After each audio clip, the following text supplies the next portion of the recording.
Hello, my name is Kate Campbell. I'm a parent, an educator, and a community advocate with over 3 decades of experience in the education system.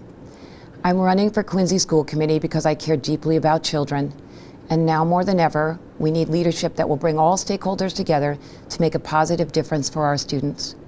My passion for education started with my parents. My dad was an elementary school teacher for 30 years who raised his 8 children on the value of community service and that we all must do our part to lift up our next generation. My mom would send us off to school every morning by saying, "Have a good day and make it a better day for somebody else." I took that purpose with me to college and then to grad school. In grad school, I interned at Project STAR, the country's first child care center for parents and children affected by HIV and AIDS.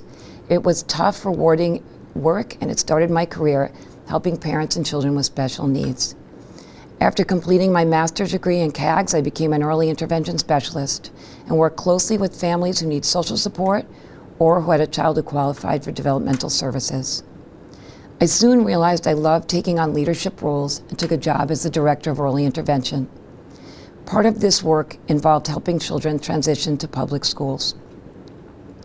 From there, I became the inclusion specialist for Harvard Child Care Centers, and in 2015, I moved into my current role as the director of Oxford Street Cooperative.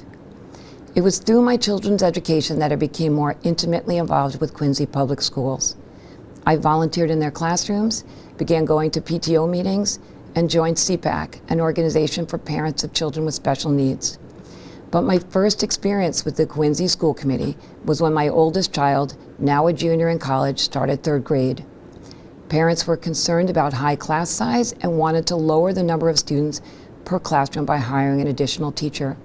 We organized, spoke to the principal, met with Superintendent Dr. DeCristofaro, and appeared in front of the school committee, and we were successful.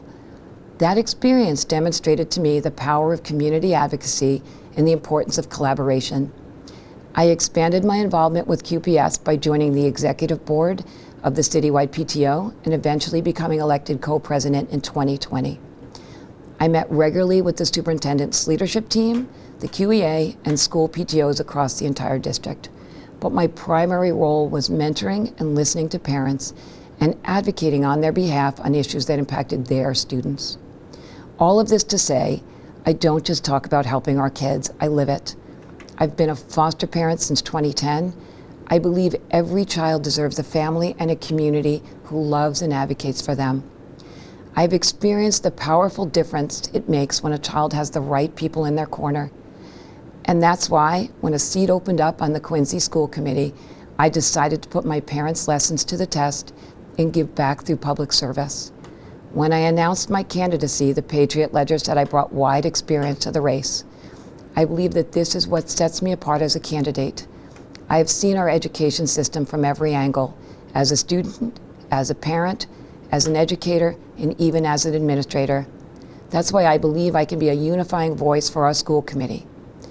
As someone who has overseen educational budgets, I will work collaboratively to make sure that the budgets stay student-focused while also planning responsibly for the future success of the Quincy Public Schools. I support the recruitment of high-quality educators and specialists to meet the increasing needs of our diverse student population. Our educators are the foundation of our school system, and they deserve to feel valued. As a foster parent and mom of 2 recent QPS graduates and 2 children in elementary school, I know that many students are struggling with mental health. While co-president of citywide PTO, I advocated for social-emotional learning, special education, and anti-bullying policy. If elected, I will continue to advocate for additional programs and resources district-wide for students and families, events that promote community building, and the hiring of more adjustment counselors. I am committed to improving transparency and effective communication between QPS leadership and the community in order to build stronger home-to-school connections and to help families feel more engaged. I have dedicated my life to helping kids. If elected, I will work every single day to make our schools a place where kids can grow and become their smartest, most talented, most curious selves. Again, my name is Kate Campbell, and I ask for your vote on November 4th for Quincy School Committee. Thank you. Have a good day and make it a better day for somebody else.